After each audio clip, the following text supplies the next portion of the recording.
बलवंत राय मेहता समिति के बाद भी पंचायती राज संस्थाओं का विकास करने के लिए अनेक समितियों का गठन हुआ, जिनकी हम संक्षिप्त चर्चा करने जा रहे हैं। जैसे बलवंत राय मेहता के बाद में जो मुख्य समिति बनी थी उसका नाम था दोस्तों अशोक मेहता समिति। अशोक मेहता समिति। अशोक मेहता समिति का गठन हुआ था दोस्तों 1977 में। 1977 में। और अशोक मेहता समिति ने द्विस्तरीय पंचायती राज व्यवस्था की बात कही कि पंचायती राज व्यवस्था के 3 स्तर नहीं, केवल 2 ही स्तर होने चाहिए। ऐसा किसका मानना था? अशोक मेहता का। अशोक मेहता के अनुसार जो 2 स्तर होने चाहिए तो वो इस प्रकार होने चाहिए थे दोस्तों। एक तो जिला पंचायत और दूसरी मंडल पंचायत। बस ये 2 ही स्तर होने चाहिए। और अशोक मेहता ने सबसे ज्यादा जिला परिषद पर जोर दिया या जिला पंचायत पर ज्यादा जोर दिया। अशोक मेहता ने पंचायती राज संस्थाओं में राजनीतिक दलों की भागीदारी बढ़ाने की भी बात कही।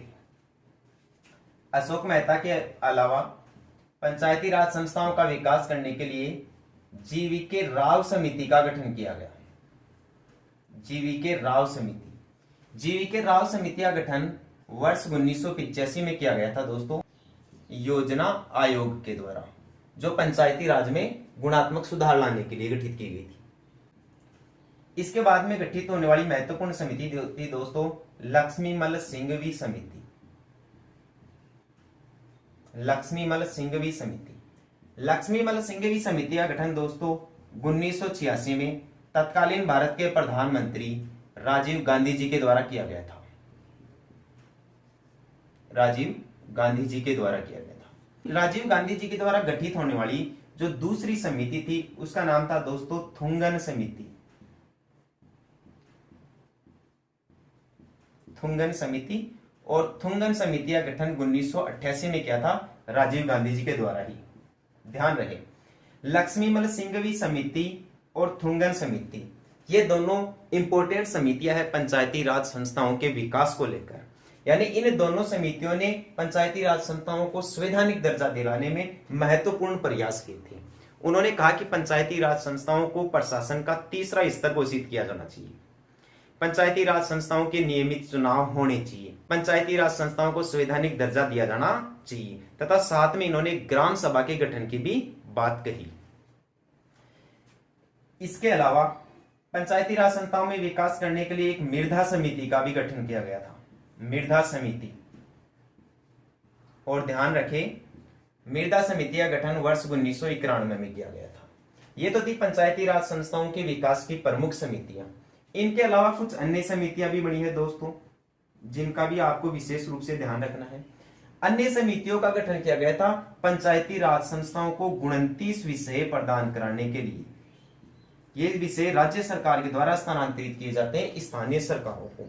29 विषय, तो कई राज्यों में 29 विषय प्रदान किए गए हैं और कई राज्यों में कम विषय प्रदान किए गए। जैसे कहीं पर 20 विषय दे दिए गए, कहीं पर 25, कहीं पर 22 विषय, इस प्रकार से। तो इनके लिए देखो मुख्य समितियां थी। एक तो थी सादिक अली समिति। सादिक अली समिति। सादिक अली समिति का गठन हुआ था दोस्तों 1964 में। एक अन्य और समिति थी जिसका नाम था गिरधारी लाल व्यास समिति। गिरधारी लाल व्यास समिति। और इसका गठन हुआ था 1973 में। एक और अन्य समिति थी दोस्तों हरलाल सिंह खर्रा समिति। हरलाल सिंह खर्रा समिति बहुत इंपॉर्टेंट समिति है ये, और इसका गठन किया गया था दोस्तों 1990 में। और एक और आपको याद रखनी है गुलाबचंद कटारिया समिति, जिसका गठन 2008-9 में हुआ था। तो ये प्रमुख समितियां थी दोस्तों। अब लक्ष्मीमल सिंघवी समिति और थुंगन समिति की सिफारिश पर भारत में 73वां और 74वां संविधान संशोधन अधिनियम लागू किया गया या पारित किया गया। इनके अनुसार स्थानीय स्वशासन या पंचायती राज संस्थाओं को भारत में संवैधानिक दर्जा प्रदान किया गया। तो देखिए 73वां संविधान संशोधन अधिनियम, 73वां तथा 74वां संविधान संशोधन अधिनियम।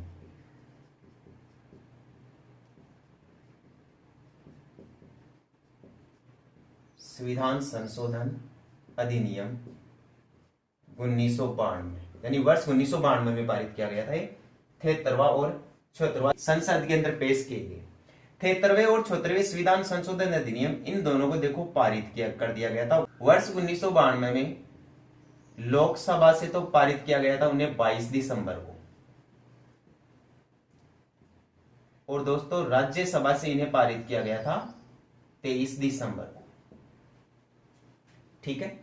जो 73वां संविधान संशोधन अधिनियम था, इनकी शर्तों को दोस्तों देश के अंदर लागू किया गया था 24 अप्रैल 1993 को। 24 अप्रैल 1993 को 73वें संविधान संशोधन अधिनियम की शर्तों को पूरे देश में लागू कर दिया गया। और ध्यान रखिए 24 अप्रैल को पंचायती राज दिवस भी मनाया जाता है। जो 74वां संविधान संशोधन अधिनियम था, इनकी शर्तों को पूरे देश में लागू किया गया था दोस्तों 1 जून 1993। 1 जून 1993। दोनों तारीखों का विशेष ध्यान रखना कि 73वां संविधान संशोधन अधिनियम दोनों पारित तो हो गए थे 1992 में। दोनों को लोकसभा से 22 दिसंबर को और राज्यसभा से 23 दिसंबर को पारित कर दिया गया था। लेकिन पूरे देश में 73वां अलग लागू हुआ था और 76वां संशोधन अलग लागू हुआ था। जैसे 73वां तो 24 अप्रैल 1993 को लागू किया गया, और जो 74वां था वो 1 जून 1993 को लागू किया गया, ऐसा ध्यान रखिए।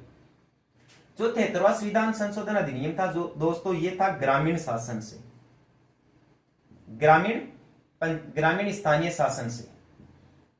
और जो 74वां संविधान संशोधन अधिनियम था, ये था दोस्तों नगरीय शासन से या शहरी स्थानीय शासन से था।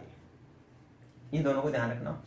जो 73वां संविधान संशोधन अधिनियम था, इसके अनुसार ग्रामीण शासन के लिए भारतीय संविधान के भाग 9 में, भारतीय संविधान के भाग 9 में 11वीं अनुसूची जोड़ी गई।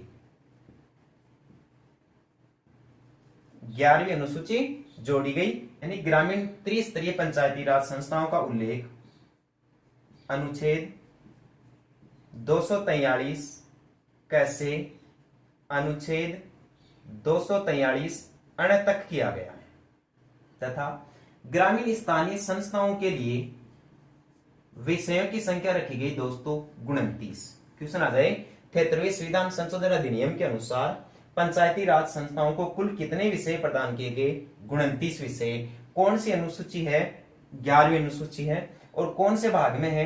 भाग 9 में। और कौन से अनुच्छेदों में है? अनुच्छेद 243 कैसे अनुच्छेद 243 अण तक। ऐसे यदि अपन बात करें नगरीय स्थानीय स्वशासन या शहरी स्थानीय स्वशासन की, तो नगरीय और शहरी स्थानीय स्वशासन का उल्लेख किया गया दोस्तों भारतीय संविधान के भाग 9 क में, भाग 9 क में। और जो अनुसूची जोड़ी गई दोस्तों उसका नाम था 12वीं अनुसूची।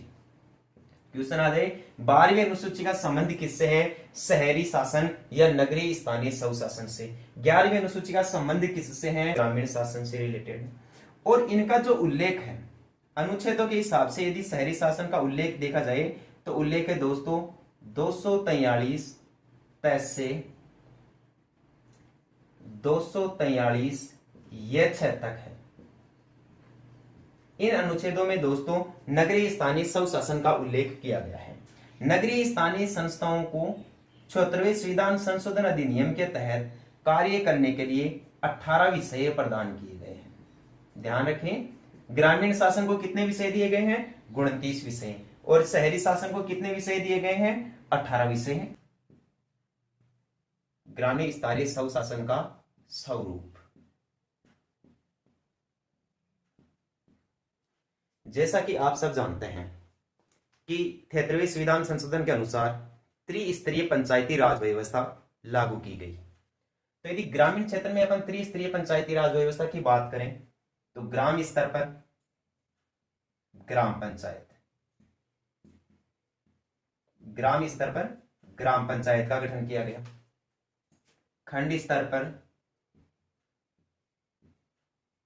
पंचायत समिति का गठन किया गया। इसे मध्यम स्तर भी कहते हैं। और जो शीर्ष पर है, शीर्ष पर जिला परिषद का गठन किया गया है, जो ग्रामीण पंचायती राज संस्थान की शीर्ष संस्था है। ठीक है, अब सबसे पहले देखते हैं अपन इनका गठन। उस गांव में ग्राम पंचायत गठित की जा सकती है जहां की जनसंख्या 3000 हो। पंचायत समिति का गठन वहां होगा जहां की जनसंख्या 1 लाख हो, और जिला परिषद का गठन दोस्तों वहां होगा जहां की जनसंख्या 4 लाख हो। ध्यान रखिए इन बातों को। अब इन संस्थाओं का निर्माण, यानी ये संस्थाएं बनती कैसी है, अपने स्वरूप में कैसे आती है। जो ग्राम पंचायतें होती हैं दोस्तों, इसमें होते हैं 9 वार्ड पंच। 9 वार्ड पंच यानी वार्ड। एक ग्राम पंचायत जिन छोटे छोटे भागों में बटी होती है उसे वार्ड कहा जाता है, और वार्ड के मुखिया को कहा जाता है दोस्तों वार्ड पंच कहा जाता है। तो एक ग्राम पंचायत 9 वार्डों में बटी हुई होती है। तो एक ग्राम पंचायत में 9 तो होते हैं वार्ड पंच, एक होता है सरपंच और एक होता है उप सरपंच। पंचायत समिति में वार्ड पंच की तरह यहां सदस्य कहे जाते हैं, यहां वार्ड पंच बोला जाता है और यहां सदस्य बोले जाते हैं। तो पंचायत समिति 15 भागों में बटी हुई होती है या 15 वार्डों में बटी हुई होती है, जहां पर 15 सदस्यों का चुनाव होता है। तो पंचायत समिति में 15 तो सदस्य होते हैं, एक प्रधान होता है और एक उप प्रधान होता है। जिला परिषद में ये सदस्यों की संख्या 17 है। 17 सदस्य, एक जिला प्रमुख और एक उप जिला प्रमुख। अब यदि अपन बात करें यहां पर जनप्रतिनिधियों की, कि ग्राम पंचायत के जनप्रतिनिधि या मुखिया को क्या कहा जाता है दोस्तों, सरपंच। सरपंच कहा जाता है।